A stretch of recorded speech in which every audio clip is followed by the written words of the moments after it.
From the CISO Series, it's cybersecurity headlines.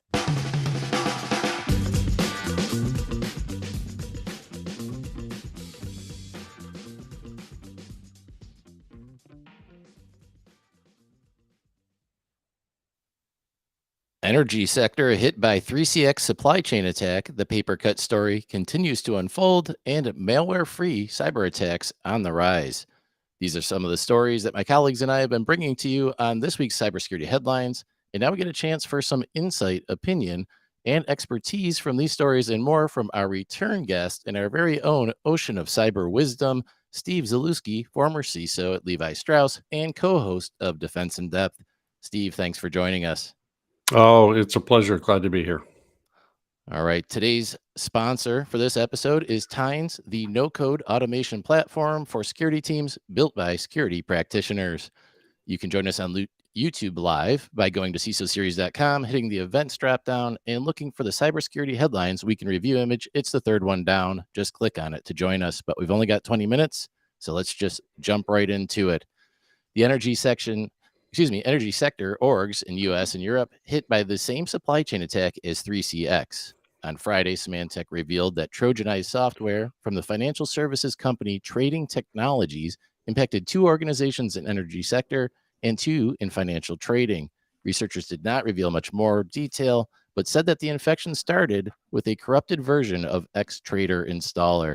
So, Steve, the story's been unfolding for a couple of weeks now. It seems to be spreading. How concerned should companies and their cyber teams feel about the developments?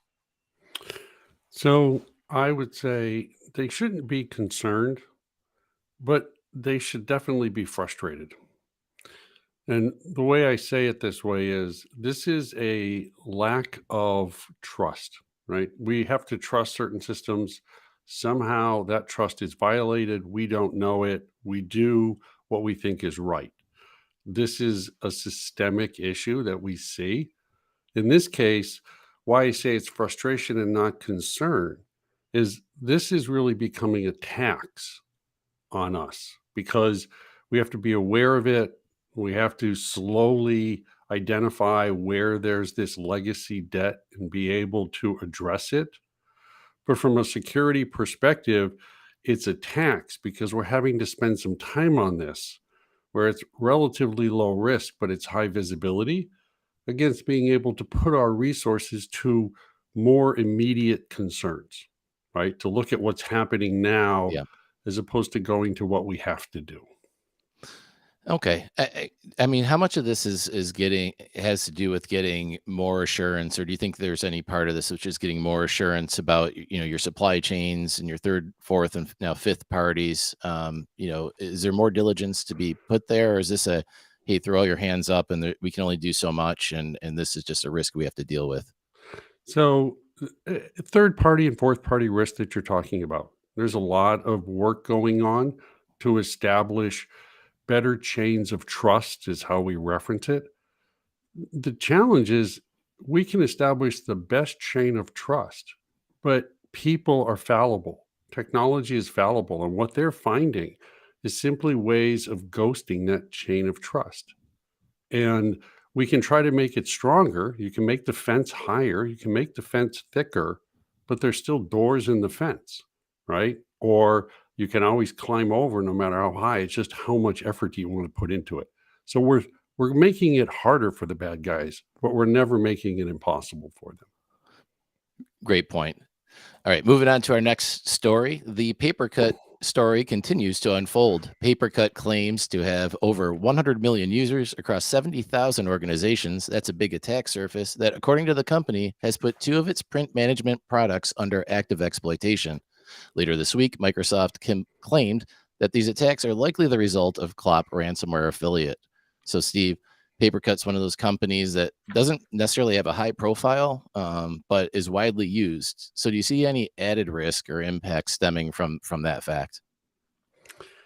So this one, when I think about it as a security practitioner, I say this is the insidious legacy debt that we talk about all the time. If you buy a product, if you're using software, okay, it's never perfect. And in order to make it perfect, you have to do some work. but how important is that? And when I look at this, the thought that came to mind is this is like vacuuming your house. Okay. If you got friends coming over, right, or relatives, you're going to run through that house, you're going to vacuum it. But when you're normal day to day, it's kind of a pain and it doesn't make more money for the company. It isn't highly important. You can live with it until somebody makes it a challenge. And that's how I think about like security assessments or risk assessments is then all of a sudden it's a priority. You clean the house, it looks good. 3 weeks from now, it starts to get dusty again. And so this paper cut story is another example of it's not so critical that everybody is going to hurry up and fix it. And it just kind of comes into the at the next opportune moment when it's important to be able to do something else, I'll get to it. Or when you sell your house, if you've ever done that, it always looks the nicest it ever has right before you're about to walk out the door. So Right. why don't we See, do that and that's all that's the what I mean. time? And that's what Yep, we're talking about, right? Which yep. is when the relatives come, or if you're average, so a merger acquisition, right? There's points in time where all of a sudden people are going to see it and then you clean it up. All right, let's move on to our next story. Malware-free cyber attacks are on the rise. According to figures from CrowdStrike, last year threat actors performed 71% of all enterprise cyber attacks without malware. Instead, they're using other techniques to compromise networks, specifically extensive social engineering used to obtain login credentials. The attackers also use services like DigitalOcean to avoid sending data to unusual domains. So it seems like the advent of more sophisticated malware defenses is at least in part contributing to this trend. If you agree with that, Steve, that would be one question I'd have for you here. And should we expect the assault on human vulnerability to continue to rise? So remember we talked about earlier when we said chain of trust. We're building better and better ways of establishing that chain of trust to make it harder for the malicious attackers to get in. So what the malicious attackers are realizing is, well, if I can't change the code to make it malicious, then what I want to do is I want to compromise the human. So therefore, I don't have to change the code and it comes through looking valid, passes all of my chain of trust responsibilities to do that. And what this continues to call out time and time again is human is the weakest link. Okay. 80% of attacks have a human compromise because it's turning out as we make the technical part harder and harder, the human we can't make harder because humans are fallible. And now they're just spending more and more time on that. And they're using technology to make it more insidious for me to click or to find, where they can take advantage of obtaining my passwords. And so here is humans are the weakest link. They will continue to be. And at RSA this week, where I just came back from, you're seeing that there is some new work going on to be able to find some additional technologies to put a safety net, further safety nets under the fact that the humans are fallible, to be able to limit the windows where that fallibility can be compromised. Awesome. And do you think it's overstating it to say that our malware defenses, our technical defenses are actually getting better? Or is it just that, the human vulnerability really hasn't, we don't seem to have made a great headway there in quite some time, or a combination of a little of both? I would say we've made tremendous progress in the last 5 years, right? Around security awareness training and ripping, email out and looking at phishing campaigns. The challenge is as good as we get, people make mistakes. So every one of us will at one point or another click on an email that doesn't look right. We'll fall to an email request for information because it looks legitimate because that trust, right, looks real to us. And so that's why I say we can continue to invest in some technology in addition to continuing to work on the behavioral challenges for people, right, to make mistakes less often. Great point. All right, let's move on to our next story. New all-in-one InfoSteeler on the market. Researchers at Fortinet have discovered a new modular InfoSteeler malware available for sale on cybercrime forums. The malware can steal data from endpoints, record keystrokes, activate peripherals like webcams, and can take screen captures. It's also used as part of phishing campaigns. So, Steve, while InfoSteeler malware is not a new thing, Fortinet has singled it out. And I thought, interestingly, it was developed by a company called Codex, who claim it's intended for educational use. There seem to be some parallels between this issue and what we've seen with co-opted pen testing tools as well. So, what's your spidey sense say about this story? First thing is, so good can always be used for evil, right? That's given. What's interesting about this story, and I think why you saw this kind of note from Fortinet, is that the education market is particular, right? Is in a situation where education is the good thing, right? We're trying to do good things. We're trying to educate people. So it feels morally wrong to take advantage of our education of our young, right? And so therefore, people are up in arms because they're like, that's just the wrong thing to do. So Fortinet's saying, guys, it's in the education market, which feels morally wrong. And second, the education market is both trusting, but it's also very independent, right? Which was they'll use freeware, they'll use other stuff because they're learning.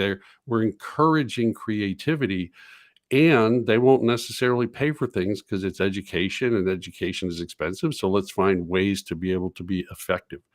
All of those things, right, are going into why I think Fortinet is making this a particular case around the education market, because there's that, what do you want to say, natural tendency to leverage software so they're more vulnerable and morally wrong compared to other types of things like, tax software or other types of issues where the markets and the individuals being targeted are more traditionally accepted as we can manage those risks and kind of game on. Yeah, agree. And sometimes you see some of these organizations getting hacked, whether it be a hospital or in education, and you're like, really? But maybe it goes back to a saying I think you use quite frequently: "There's no honor among thieves." But it's tough to see, especially when they don't have a lot of resources to bolster their security defenses. Yep. And I will tell you there too, there's work going on, right? Folks like Pocket Security, which was how do you have a nonprofit for security to protect nonprofits? Because they care about other things, not security. Yep. And education is another case. So there's work going on where we're starting to raise the bars, improve the education, give them more capability that's cost sensitive.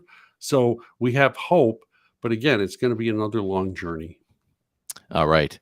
Well, before we move on, we just want to spend a minute with our sponsor for today's show, Tynes. Ready to take security automation up a notch? With Tynes, it's easier than ever. The no-code automation platform is redefining and simplifying security operations. Start building mission-critical workflows and apps that streamline processes and ensure crucial data stays safe while extending the influence of your security team throughout the organization. Visit Tynes.com. That's TINES.com to find out more. All right, let's move on to the next story. U.S. policing use of AI for civil rights violations. On Tuesday, officials from several U.S. government agencies warned financial firms and others the use of artificial intelligence can heighten the risk of bias and civil rights violations in actions like credit decisions. This shows that they're policing marketplaces for such discrimination. FTC Chair Lena Khan said, quote, "Claims of innovation must not cover for law breaking," end quote. So, Steve, I think this one speaks for itself. AI stories probably won't be drying up anytime soon, but what do you make of biases leaking into AI models from programmers? How concerned should organizations be about that, as well as the warnings from the FTC? So it's possible, it's not probable. Okay. I mean, this is the case of if I look at something, okay, if I have a street, it's possible that I could get killed crossing the street because there's a street. Okay. So this is another case. I'm using generative AI, which makes content and tells stories. In making that content, it's almost like the spell checker problem. How often have you sent something as a text and then spell checker changes one of the words on you and you're like, damn, that's not what I meant. Okay. This is another case where I'm feeding it data, right? And it's generative, but the output of that data may not be accurate when you put certain perspectives on it. And so it's inevitable, a little bit will happen, but it was not malicious. It was benign, in general cases, because it's understanding, it's just generative around how it's building stories. So I look at this and I say, yes, it is. But is it important to consider whether there was malicious intent versus a mistake made? And so in this case, I say, when it does happen, unless the models are built to be biased, then it's generally just a spell checker problem. That's really interesting. I mean, it seems like this is innovation. Obviously, that's not going anywhere, and it seems like another. Hey, we've got the tools for good. They can be used for bad as well, and we just need to balance those risks and due diligence. So garbage in, garbage out, right? Again, bad things can happen, but when you put it into perspective, is yes, it is possible. Yes, with enough intent, malicious intent, I can try to force it in certain cases. But as a general capability, it is not inherently evil that is going to develop biased results that we have to watch the machine, at least not anytime soon from my perspective. Well, thanks for that. It'll be interesting to see how this all progresses. So on to the next story, hacking an ESA satellite. Security researchers from Thales and members of the European Space Agency plan to show an in-depth attack scenario against one of the ESA satellites at an upcoming conference in Paris.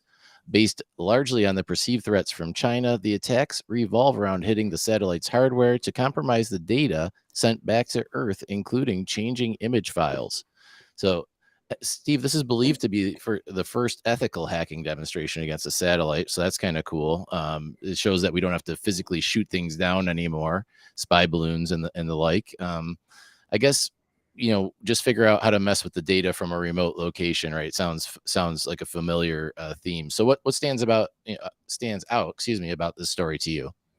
So this, for me, from a nation state perspective, is insidious because if you look at security, right, for most people out there, there's three things we try to do. We worry about confidentiality, we worry about availability, and we worry about integrity. If you kill a satellite, it's no longer available. The data isn't available. Well, I know it now. I don't have access to the data, but I'm also not making bad decisions because I know I don't have the data. Confidentiality is I don't want you to look over the data, and that's got a different set of considerations. But what's so important here is they realized it's the integrity of the data because they've manipulated it. I don't know it, and now they can change the outcome of my decision making. And I am completely ignorant to the fact that I'm making bad decisions because I've got manipulated data. That to me is why this one is so important, is because if you want to be able to manipulate decision making of policies or people, and I give you bad data so you make a good decision on bad data and you don't know. That is why this one is so important. It's probably the top one of the day in my mind, as to people realizing now that killing the satellite is actually the weakest alternative. This is the strongest. Yeah, I tend to agree. I work in a regulated market, so denial of service, obviously that matters. But once you start messing with disclosing and manipulating data itself, it really can seep into your business processes, and I think cause a pretty great risk to your business. So, really interesting insight there from you. Thanks for that. All right, let's move on. Big tech crackdown looms as EU and UK ready new rules. TikTok, Twitter, Facebook, Google, and Amazon, companies you might have heard of, are facing rising pressure from the European authorities as London and Brussels advanced new rules Tuesday to curb the power of digital companies. They are being told to meet extra obligations for cleaning up illegal content and disinformation and keeping users safe. And they're also planning to subject the companies to a stress test to ensure compliance. So, Steve, simply put here, do you think such actions by multi-country coalitions against these tech giants will actually work? It's not about working. It's not a technical problem. right? It's actually a process problem.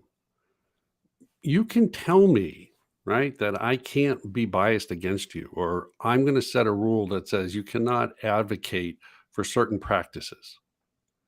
Well, then it's an interpretation, right? Different languages, different way it's written. You and I, when you say a sentence, I can interpret it 2 or 3 different ways.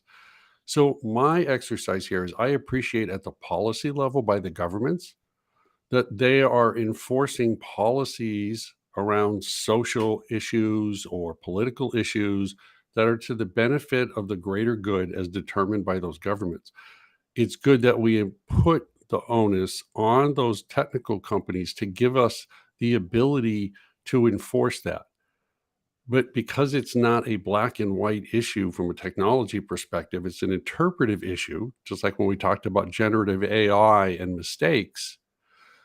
This is going to be an ongoing exercise of just trying to find the middle ground. And you're always going to have people that say it's not right. It can be better, but it's not a people problem either. If I put 1,000 people at it, every one of those 1,000 people can interpret that sentence differently. So I think it's good. We definitely want to do this.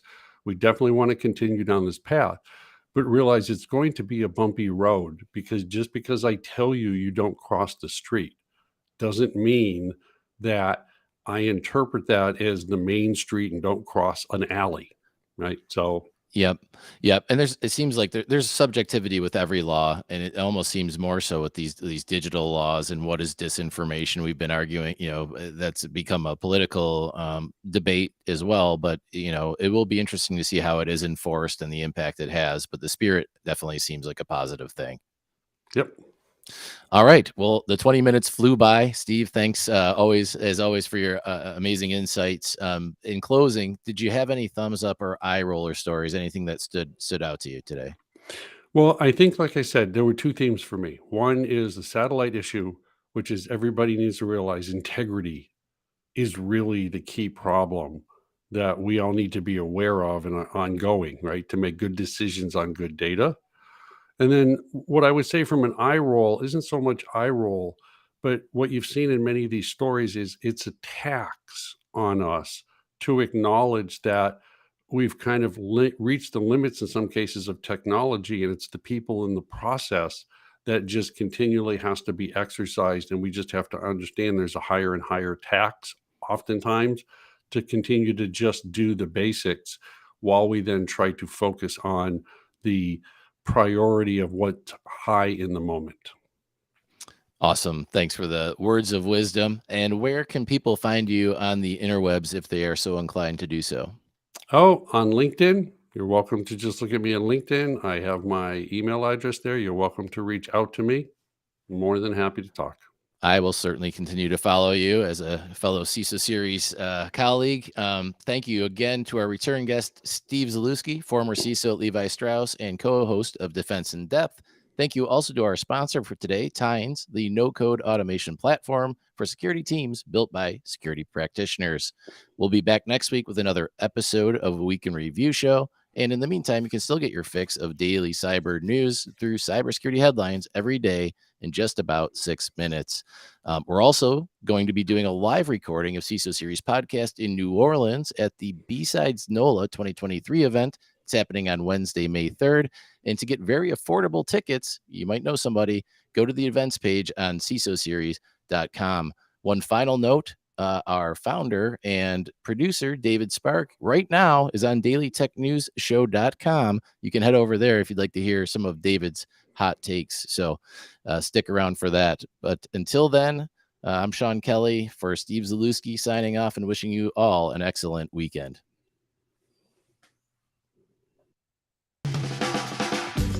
Cybersecurity headlines are available every weekday. Head to CISOseries.com for the full stories behind the headlines.